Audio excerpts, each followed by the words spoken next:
or 6 of the Premier League. So we're going to look at all of the results.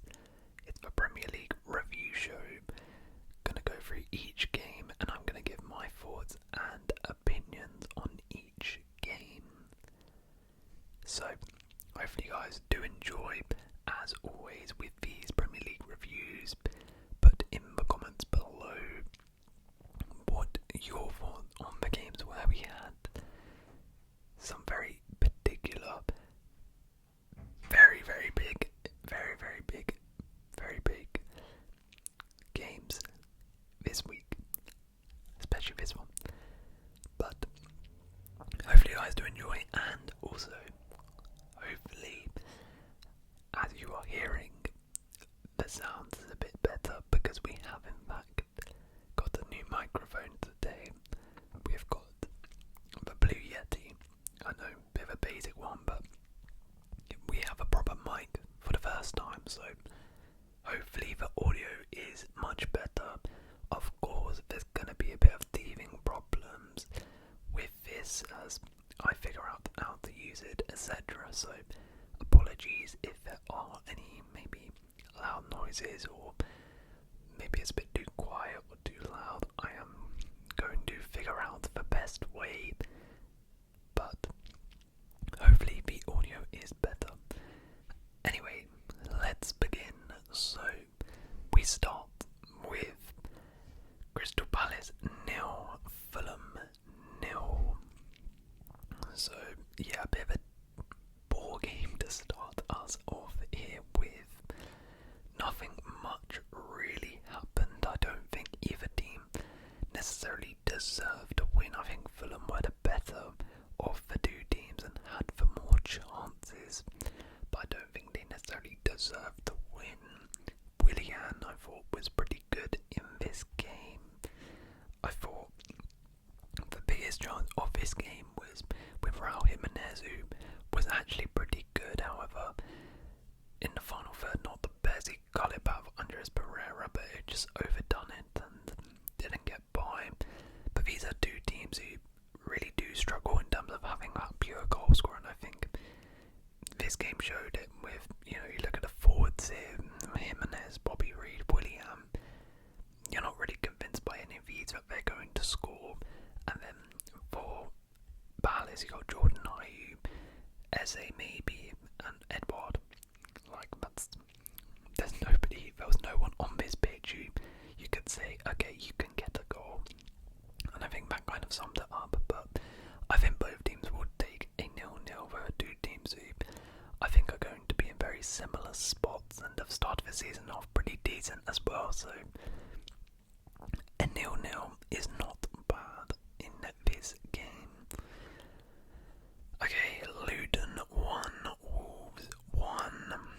It's the next game. Goals from Carlton Morris in the 65th minute, Pedro Neto in the 50th minute, and Luton, I believe, get their first points of the Premier League on the board, which is fantastic for them, to be fair. Absolutely fantastic. And the thing is, with Luton, I actually think they are much better when they go for it in attack, because this game also had us sending off Bellegarde, Bellegarde for Wolves, the new signing, which is a big loss because he has started the season off really, really well. So that's a big loss to lose him. And from that point off, they Luton with the extra man, they had a bit more of the incentive and were more dominant, and I think they look so much better when they really go for it. They created a lot of chances and maybe could have won the game. However, there were some big talking points in this game, and I think Wolves fans are probably fuming about what has happened in this game. First of all, we'll start with the Bellegarde red card. I don't know about that, to be honest, because Lockyer is holding Bellegarde's legs, so Bellegarde can't get up. Like, what do you want Bellegarde to do? And Bellegarde has a little kick out. Yeah, you can't do that, but it was nothing excessive, and Lockyer should have got a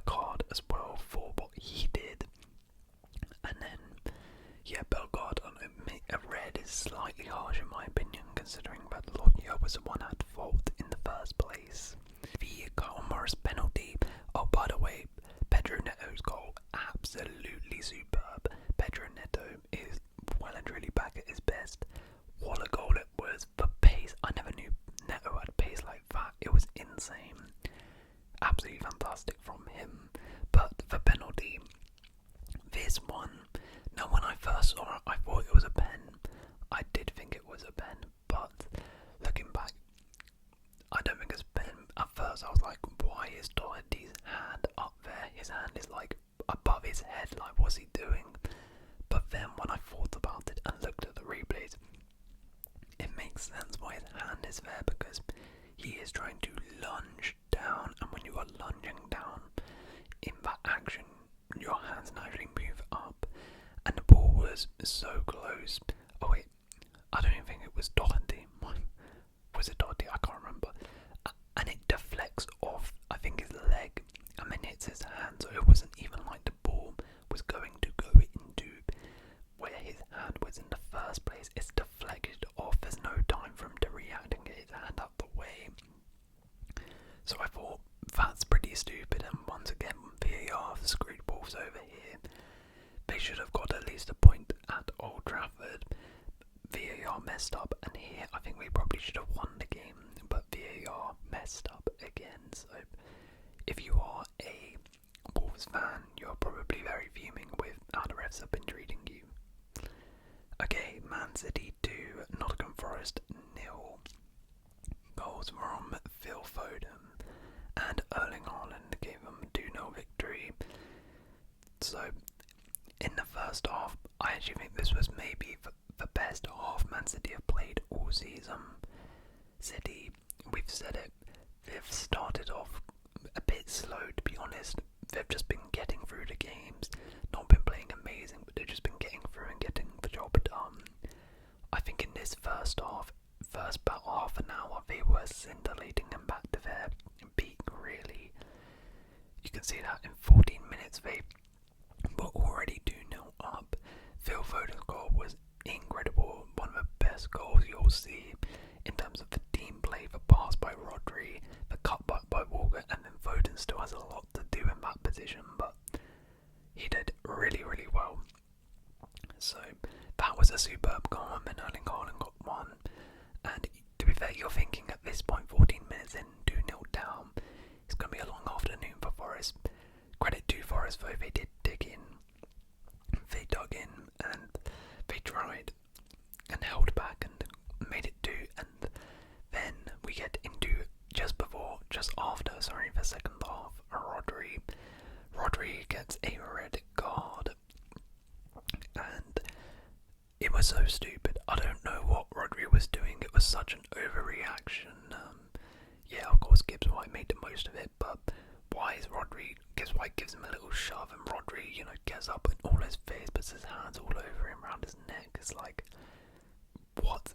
And this was maybe the first time in a long time I've actually seen Man City players sort of lose their head.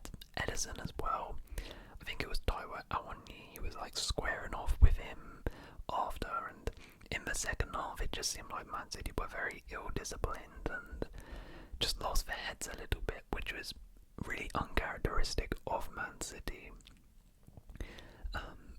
And after that, Edison did make a couple good saves because Forest had some chances, and it was an encouraging second half performance by Forest there. I should also mention Julian Alvarez was scintillating again in that number 10 position. Really made that his own. But the Rodri red card is a bit of a game changer because, it's big for Calvin Phillips. I'm assuming he's going to take up that role, and this is really his chance to prove his worth and prove that he is a Man City level player, because I do believe Rodri is now out for 3 games and will miss the Arsenal game, which is good news if you're an Arsenal fan, but maybe this could be a chance for teams to take points off Man City, as Rodri is really the heartbeat of that team. But if we just talk about this game, they got the job done and looked really good in the first half. Okay, Brentford 1, Everton 3. Goals from Matthias Jensen, Ablai Decore, James Tarkowski and Dominic Calvert-Lewin. So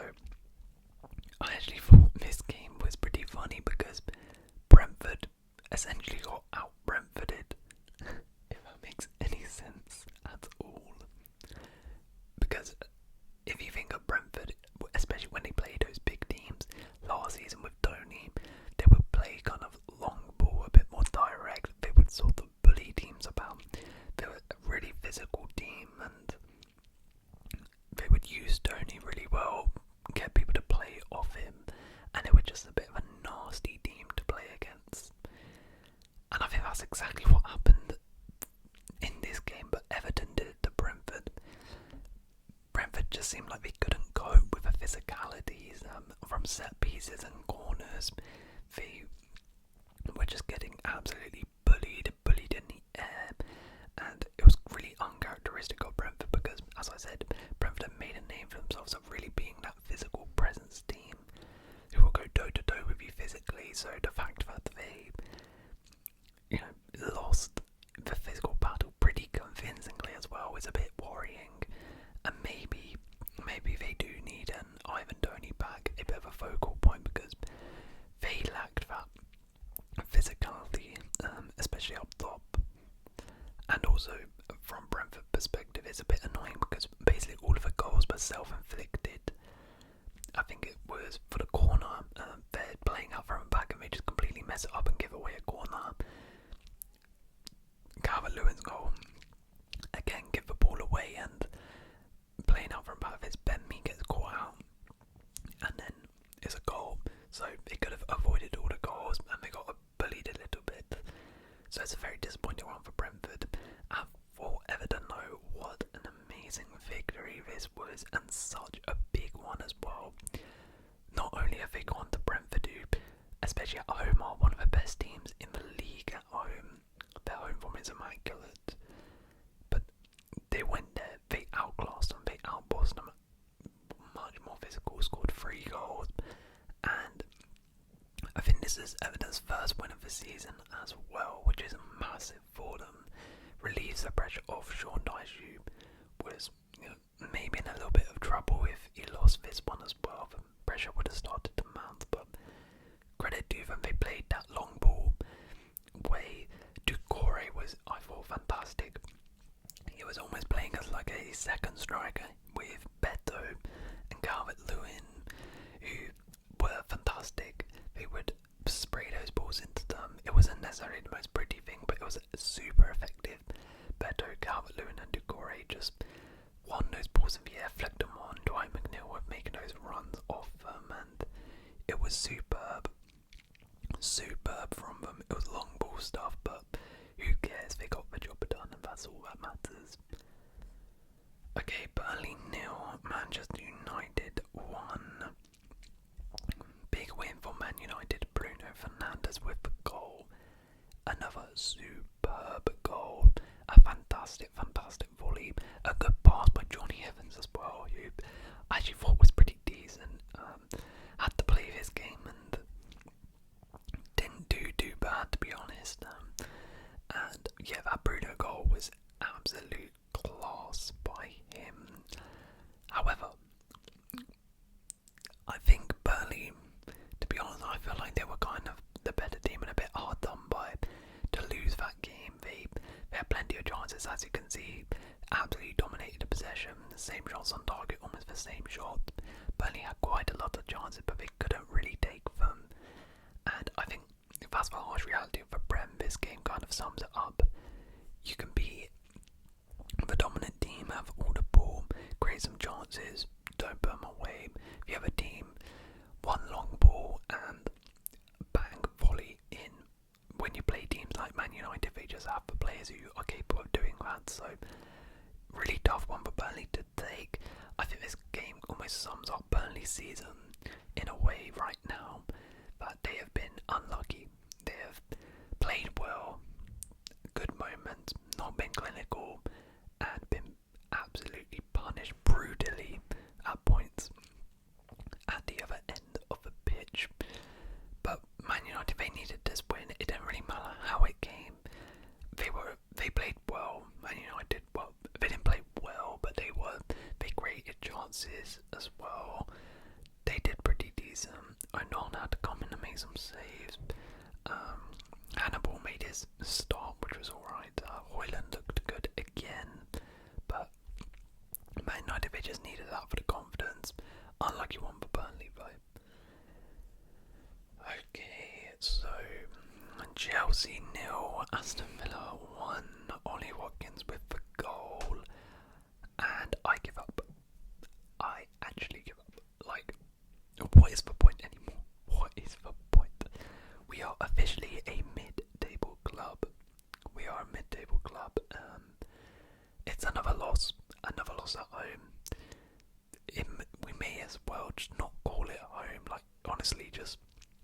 just let the away fans in the home end, because it isn't. I don't remember last time we won at home. We beat Luton at home, and that was it. Every single team comes to Stamford Bridge and just pulls our pants down, man. It's embarrassing. It's honestly, like, I am so angry at this. Malo Gusto got a red card. I mean, it was one of those where he's got some of the ball, but when you're coming in with that much force, you're asking for a red. Like, it just wasn't necessary. Like, just challenge him. Normally, what are you doing? Why have you come in like that aggressive? I don't understand it. Levi Goldwell back at left back. Gallagher in deeper role, stunk out of plays. Jackson had a chance, didn't do anything.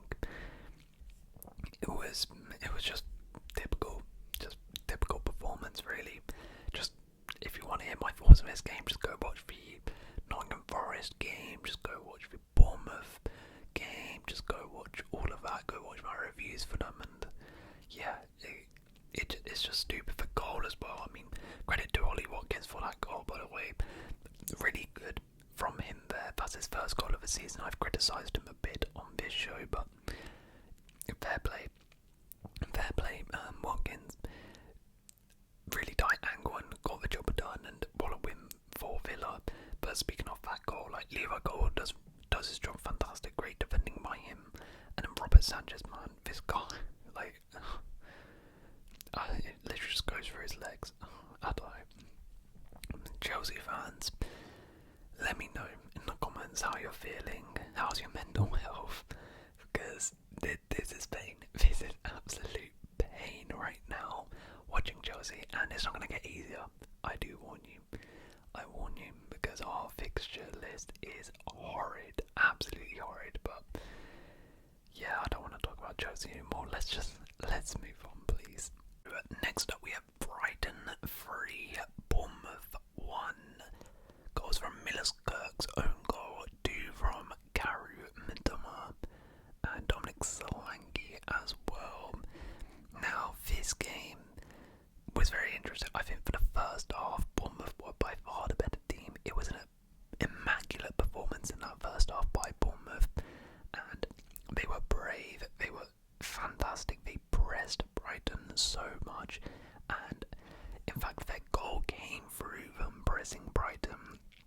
The goalie for Bruggen made a bit of an error, but again, it was forced error because Bournemouth were pressing so high, and it was interesting because when you see teams who have beaten Brighton, for example, West Ham this season, Everton last year, I think they beat them like 5-1.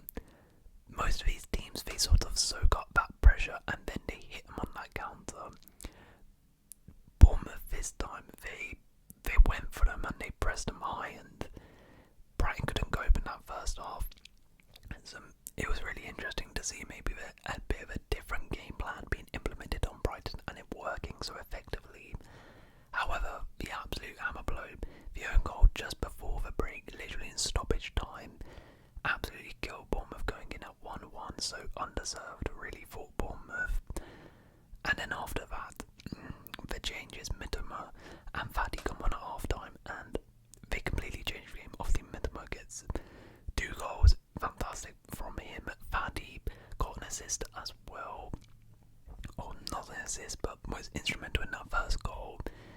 And, you know, Brighton made a lot of changes in this game, and due to playing in the Europa League previously, and I think De Zerbi said it, he's learning about this and about maybe rotating a bit too much.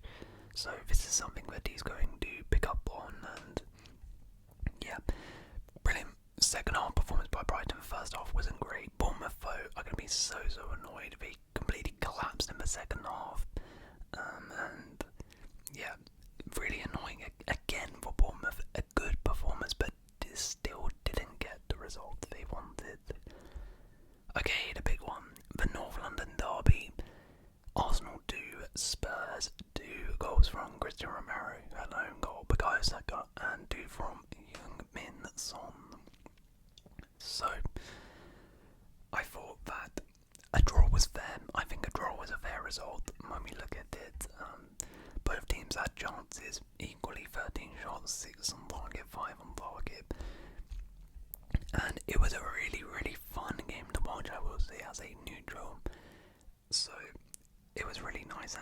Spurs perspective, if we start with, I was really surprised before the game and said that they weren't going to change the way they're going to play for Arsenal. I was a bit concerned by that, to be honest, because I thought that would get them a bit of trouble, and it did. It did. Early on it did. They lost the ball a lot when they were playing out from the back, and they could have easily got punished. Gabriel Jesus had a, I guess, chance where he dispossessed, I think it was James Maddison. Yeah, James Maddison comes in very deep, collects the ball, and gets pressed high and loses that ball. And then Jesus, it was kind of back to the old Jesus, super wasteful, and just fluffed his lines. And that was at 1-0, would have made it 2-0. That could have been a complete game changer. However, they did have those moments where they lost the ball through Arsenal's high press, but Spurs also had their joy, and all of their goals came through their fantastic play, playing out of the press and being brave, being bold, and credit to Ange for that. The Spurs were not scared of Arsenal and their press. And I thought Basuma, incredible performance again. This guy is fantastic. It's so hard to get the ball off him. Son and Maddison were electric as well, linking up for the 2 goals. Romero, I mean, he had a bit of a tough one.